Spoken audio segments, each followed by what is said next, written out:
राधे राधे गुरुजी, जय श्रीमन नारायण जी। मुझे आपकी कथा बहुत अच्छी लगती है, मैं डेली सुनती हूँ, प्रश्नोत्तरी भी और आपकी कथा भी। मेरा प्रश्न ये है, हमारे घर में जो कान्हा जी हैं उनके ना पैर में मतलब चटक आ गई है, तो क्या करना चाहिए? क्यों आ गई है? शायद गिरने से, एक दो बार वो गिर गए हैं इसलिए। अरे तो गिराना नहीं चाहिए। नहीं नहीं, गिराए नहीं है, बच्चों से गिर गए हैं, तो क्या करना चाहिए?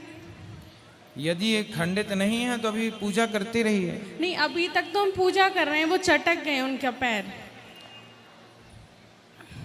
तो फिर आप उनको घर पे रखे रहिएगा, आप दूसरे ले लीजिए पूजा के लिए, उनके दर्शन के लिए दर्शनार्थ रखे रहने दीजिए। अच्छा। बाकी पूजा के लिए आप दूसरे ले लीजिए। और अगर नहीं भी बदले तो भी कोई दिक्कत नहीं है, जब खंडित पूरे हो जाएं तब देख लीजिएगा। अच्छा, और मेरा एक और प्रश्न है, जैसे कि किसी को वैसे सुधार जरा भी चटकी यदि है टूटी मूर्ति, हमारे यहाँ बाहर अपने सनातन धर्म में खंडित मूर्ति की पूजा नहीं करते।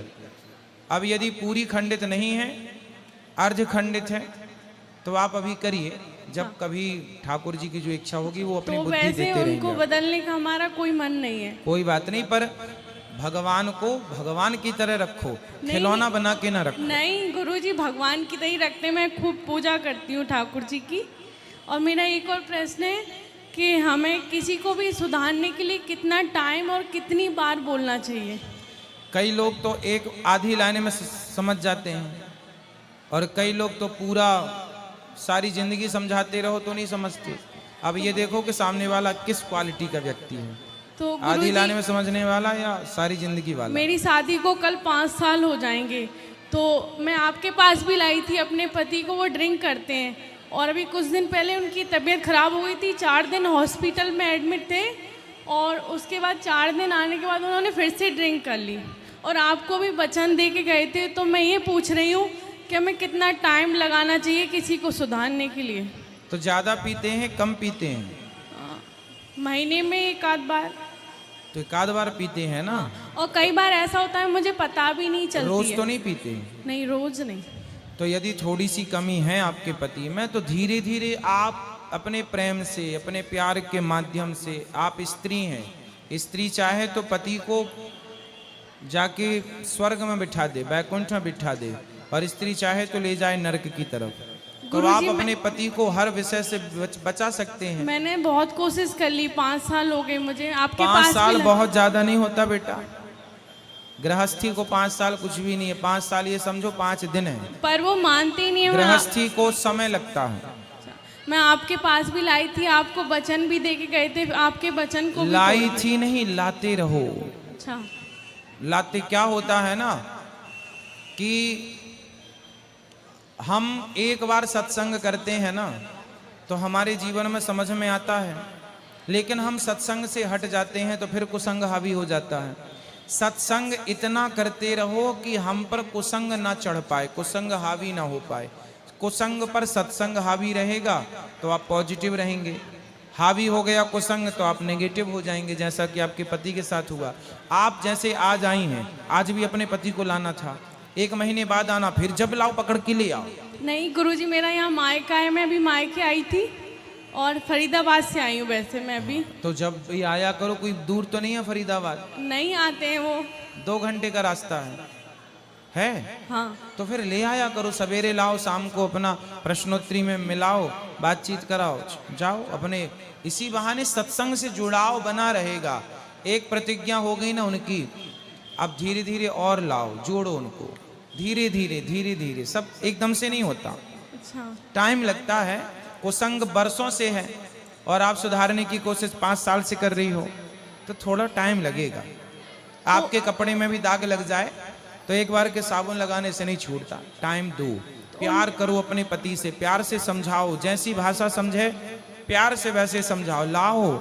स्त्री के अंदर इतनी ताकत होती है कि वो, सोचो स्वर्ग के राजा इंद्र, स्वर्ग के राजा इंद्र, स्वर्ग में रहने वाले, स्त्री का मोह इतना था कि वो यहाँ मृत्यु लोक आके पीछे पीछे भाग रहे हैं। तो स्त्री चाहे तो अपने स्त्रीत्व का लाभ ले सकती है। अपने पति को अपने वश में रखो, और इतना वश में तो रखो कि कम से कम वो आपकी हर अच्छी बात माने, और अच्छी बातें आपकी यही हैं कि सत्संग से आप उनको जोड़ो और शराब मुक्त बनाओ। गुरुजी जोड़ रखा है, वो आपकी कथा सुनते हैं पर उसको अमल नहीं करते हैं। करेंगे करेंगे धीरे धीरे, एकदम से नहीं होता बेटा, समय लगता है। सत्संग करते उनको कितना समय हुआ है?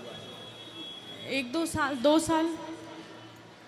करोड़ों जन्मों से हमारा मन भटक रहा है। जब आप बंदर थे इस मनुष्य के पहले किसी योनि में तो रहे होंगे, वहां भी आपका मन भटक रहा था। आज आपकी एज है लगभग 25 वर्ष, पति की उम्र होगी लगभग कितनी होगी? 28। अब देखिए 28 वर्ष में आप 2 वर्ष माइनस कर दो, अब बाकी समय तो मन भटका ही है ना उनका। इतने वर्षों तक मन भटका है और 2 साल में आप चाह रहे हैं कि वो कंट्रोल हो जाए। अब सोचिए कि 26 साल से भटकता हुआ मन 2 साल में कंट्रोल कैसे होगा? यदि 26 साल आपने उसको भटकने में लगाए हैं, भटकाव में दिए हैं, तो कंट्रोल में कम से कम 5-10 साल तो दीजिए। सत्संग 5-10 साल तो कीजिए। सत्संग के लाभ इतने जल्दी नहीं आते। मन के वश में करने के लिए जंगल में साधु संत खड़े हैं, सालों से खड़े हैं, उम्र लग गई, इतना आसान भी नहीं है। अर्जुन ने प्रश्न किया भगवान से, चंचलम ही मनः कृष्णा, हे प्रभु मेरा मन बड़ा चंचल। अर्जुन पूछ रहे हैं, अर्जुन का मन कितना चंचल था। स्वर्ग की एक अप्सरा आई अर्जुन के पास। स्वर्ग, एक बार इंद्र स्वर्ग गए तो वहां आपने सुना होगा कि स्वर्ग में अप्सराएं रहती हैं। तो एक अप्सरा आ गई अर्जुन को देखकर, वाह तुम बहुत सुंदर हो। अप्सरा के बगल में बैठ गई और वो अप्सरा तो अप्सरा थी। अर्जुन के साथ उसने कहा कि तुम हमारे साथ रहो और हमारे साथ रमण करो। अर्जुन ने कहा राम राम, आप हमारे वंश की माँ हो, हमारे बाप दादों ने आपका सेवन किया है, आपके संग हमारे बाप दादे बैठे हैं। अप्सराएं कैसी होती हैं कि अप्सराएं सदा जवान रहती हैं, बुढ़ी नहीं होती। और मृत्यु लोक के लोग, अब अर्जुन के बाप दादे कभी गए होंगे बहुत पुरानी पीढ़ी, तो वो उस अप्सरा के साथ रहे होंगे। तो अर्जुन को पता था कि मेरे बाप दादे सब अप्सरा के साथ रहे, तो बोले मेरे बाप दादे आपके साथ रहे हैं तो आप तो मेरे लिए माँ हो, मैं आपको स्पर्श नहीं कर सकती। तो उस अप्सरा ने कहा वाह तुम मेरे, अरे मैं अप्सरा हूं, मैं किसी की माँ नहीं होती, मैं तो अप्सरा हूं, मैं सबके लिए हूं। अर्जुन बोले नहीं तुम मेरे लिए नहीं हो सकती, मैं तुम्हें अपनी माँ मान। देखिए स्वर्ग की अप्सरा जिसको देखने के लिए तरसते हैं लोग, वो अर्जुन के पास आई ऑफर लेकर कि तुम हमारा स्पर्श करो। अर्जुन ने कहा नहीं तुम हमारी माँ हो। जब प्रस्ताव ठुकरा दिया तो उसने श्राप दे दिया, जाओ तुम ब्रहन लला हो जाओ। इसलिए अर्जुन को 1 साल के लिए ब्रहन लला बन के रहना पड़ा था उसके श्राप के कारण। जब 14 साल का वनवास, 12-13 साल का वनवास हुआ ना, तो 1 वर्ष में अज्ञातवास में अर्जुन को क्या रहना पड़ा? ब्रहन लला, मतलब नपुंसक बन के रहना पड़ा, नपुंसकों की तरह ब्रहन लला कहते हैं उसको। तो ब्रहन लला बन के रहना पड़ा, यह श्राप था। तो कहने का तात्पर्य यह हुआ कि वो अर्जुन, अब बताओ अर्जुन का मन उनके वश में है कि नहीं? जो एक अप्सरा के ऑफर को ठुकरा रहे हो, उनका मन मतलब उनके वश में है। वो अर्जुन भगवान से कह रहे हैं कि हे प्रभु मेरा मन मेरे वश में नहीं है। मतलब जिनका मन वश में है वो भी कह रहे हैं कि मेरा मन वश में नहीं है, तो हम इंसान तुच्छ प्राणियों की क्या दुर्दशा होगी, जरा सोचिएगा। और तुम सोचो कि 2 साल में तुम्हारा मन वश में हो जाए। अरे भगवान की शरण में रहो, जब भगवान कृपा करेंगे तो मन वश में हो जाएगा। ये कृपा से होगा, हमारे पुरुषार्थ से नहीं। गुरुजी मैं आपके लिए राखी लाई हूँ, आपको भाई बनाना चाहती हूँ। बिल्कुल तैयार है मेरा हाथ। तो कब बंधवाएंगे आप? अभी बैठेंगे। ठीक है, राधे राधे गुरुजी, जय श्रीमन नारायण। खुश रहिए, खुश रहिए। जय श्रीमन नारायण। राधे जय राधे। श्रीमन नारायण। गुरुजी हम उत्तराखंड से आए हैं, हमारे माता पिता वहाँ बैठे हैं। मेरा क्वेश्चन है, जैसे साधु संत आते हैं हमारे घर पे, तो अशुद्धि में क्या उन्हें भोजन करा सकते हैं? नहीं कराना चाहिए। पर वो मांगते हैं। तो आप बता दो कि अभी अशुद्धि है और घर में कोई हो तो वो कराएं। जी गुरुजी, नहीं भोजन देखो, कोई भूखा है तो आप भोजन दे दो। गुरुजी बनाते भी हम ही हैं फिर। हाँ तो ठीक है, जब कोई आपके घर में नहीं है आपके सिवा, हैं मम्मी नहीं कर तो पाती मम्मी हैं। बनाएं, नहीं बना या फिर पाती। आप उनको भोजन के पहले बता दो कि ये स्थिति है, आप बताओ भोजन करेंगे तो ये लो। यदि वो तैयार हैं तो दे दो। उन्हें ज्ञात होना चाहिए कि स्थिति परिस्थिति क्या है। जी। यदि वो स्वीकार करें तो दे दो, स्वीकार ना करें तो अलग विषय है। जी गुरुजी, दूसरा क्वेश्चन है, जैसे सपने में एकादशी के व्रत रखते हैं तो सपने में भोजन कर लेते हैं कभी कभी, तो उसका दोष लगता है क्या? सपने में भी खाना ही दिखता है। अच्छा, खा लिया करो, प्रत्यक्ष नहीं मिल रहा, चलो सपने ही में खाओ। गुरुजी पाप तो नहीं लगता है? काय का पाप? गुरुजी एक क्वेश्चन और है, जैसे राम और बलराम दो हैं हमारे पास, तो दोनों को नहलाना चाहिए डेली? क्या है, नहलाना चाहिए? नहलाओ। दोनों का चढ़ना मिर्च पीना चाहिए, दोनों को नहला के? बिल्कुल पीना चाहिए, दोनों एक ही हैं। अच्छा गुरुजी, राधे राधे। हमारे माता पिता को भी राधे राधे कहते हैं। सबको राधे राधे। गुरुजी प्रणाम जी। हम बरवाई से आए, यूपी से पहली बार आए महाराज। गुरु दीक्षा लिए हैं आपसे, और मेरे बहुत दिनों से मैंने आपको टीवी प्रोग्राम देखा था, मोबाइल पे देखा था। आप आए भाई महाराज, आपकी कृपा वही था। वहाँ खुश रहिए, कथा सुनते रहिए। कोई सवाल? और कोई सवाल नहीं, बस। अच्छा। श्रीमद् नारायण गुरु जय जी। श्रीमन नारायण। एक प्रश्न मेरी पत्नी की तरफ से है। वो जब किचन में कोई काम, जैसे कि सब्जी बनाती है, दाल बनाती है, चावल बनाती है, तो क्या होता है कि जब वो तैयार करती है और खाना परोसती है ना, तो थाली में वो बाल के टुकड़े रह जाते हैं। तो क्या कारण है कि वो परोसती है और सामने वाले की थाली में बाल के टुकड़े रह जाते हैं, जिससे कि खाने वाले के मन में थोड़ी सी ये भावना आ जाती है, ऐसा तो क्यों? बाल के टुकड़े कहाँ से आते हैं? अब ये मुझे नहीं पता। उसके मन में संदेह है कि हो सकता है कि उनके माथुर से झड़ जाता हो। हाँ, तो कितनी उम्र है? उनकी लगभग 60 की उम्र है। हाँ, तो बाल झड़ते होंगे बिल्कुल। जी, जी।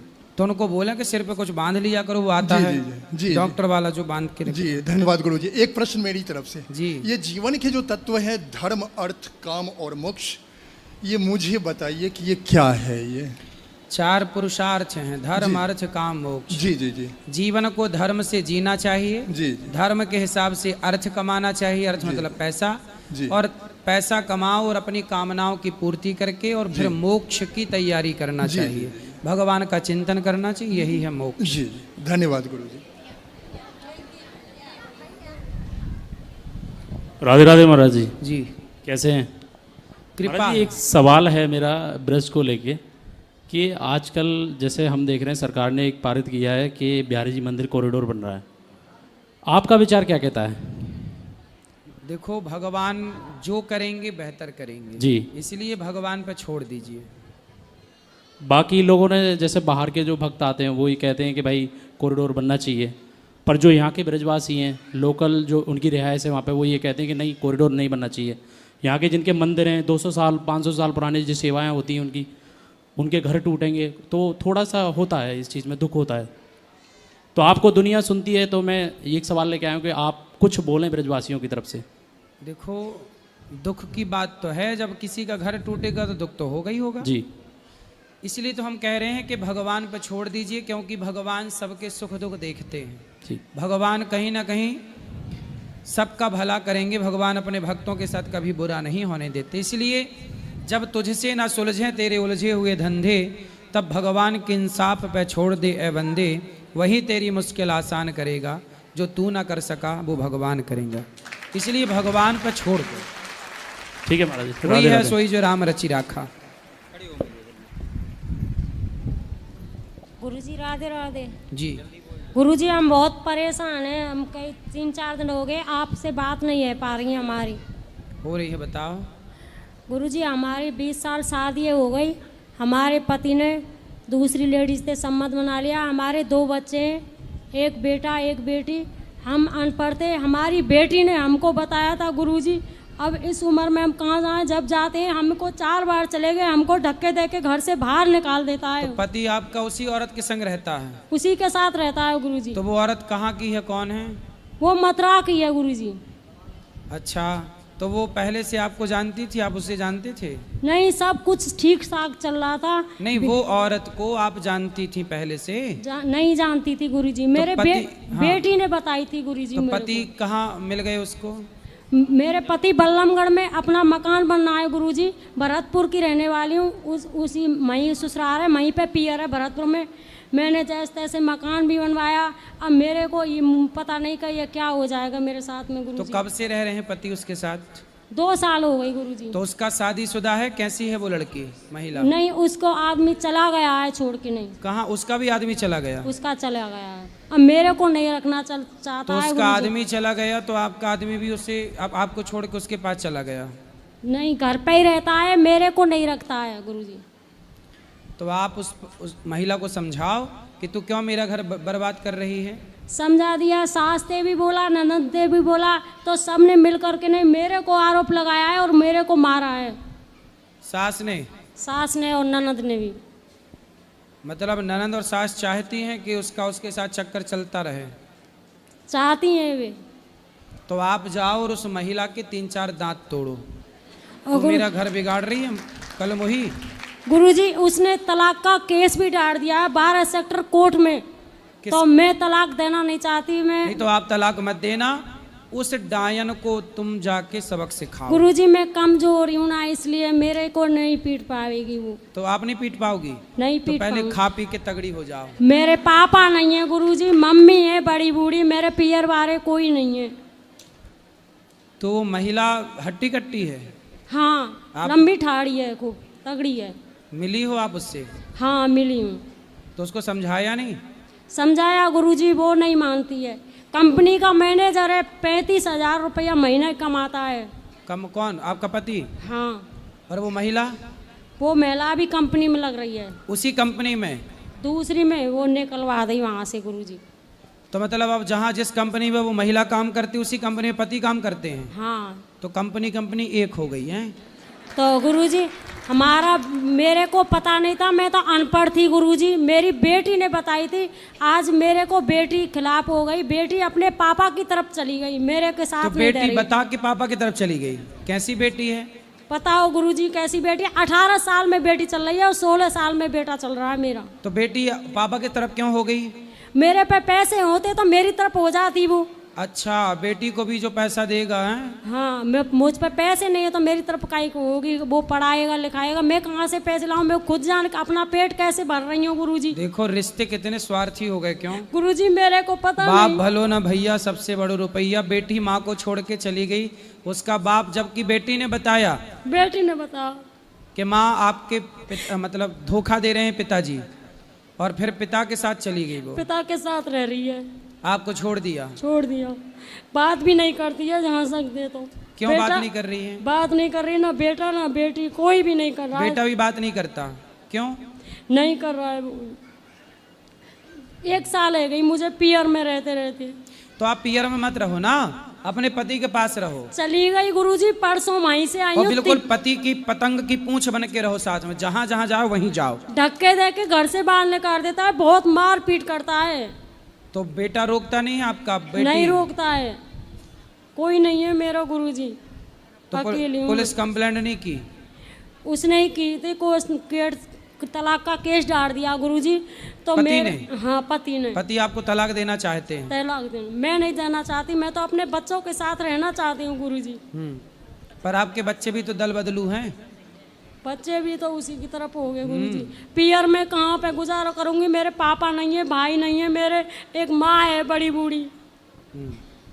देखो वैसे तो आपके साथ जो हो रहा वो गलत है। आप या तो उस महिला को ठीक समझाओ, पुलिस कंप्लेंट करो, तलाक आप देना मत, क्योंकि भारतीय संस्कृति में तलाक का कोई विधान नहीं है। एक रास्ता तो ये है कि उसे, वो जो डायन तुम्हारे जीवन में घुस गई है, उस डायन को हटाया जाए। एक रास्ता ये है। दूसरा रास्ता ये है कि आप अपने मन को पूरी तरह से भगवान के चरणों में लगाओ। देखो, आपने अपने बेटे को भी देख लिया कि वो भी स्वार्थी है, बेटी को भी देख लिया कि वो भी स्वार्थी है, पति को भी देख लिया। ये संसार के रिश्ते स्वार्थ से ही भरे पड़े हैं। स्वार्थ लाग करें सब प्रीति, सुर नर मुनि जन की यह रीति। अब आपके पास एक ऑप्शन है कि बढ़िया बेटा बेटी पति सबसे मन हटाओ और पूर्ण रूप से भगवान के चरणों में समर्पण कर दो। भगवान में मन लगाओ, इसी से आपका भला होगा, इसी से आपका कल्याण होगा। तो इसी से आपकी सदगति होगी।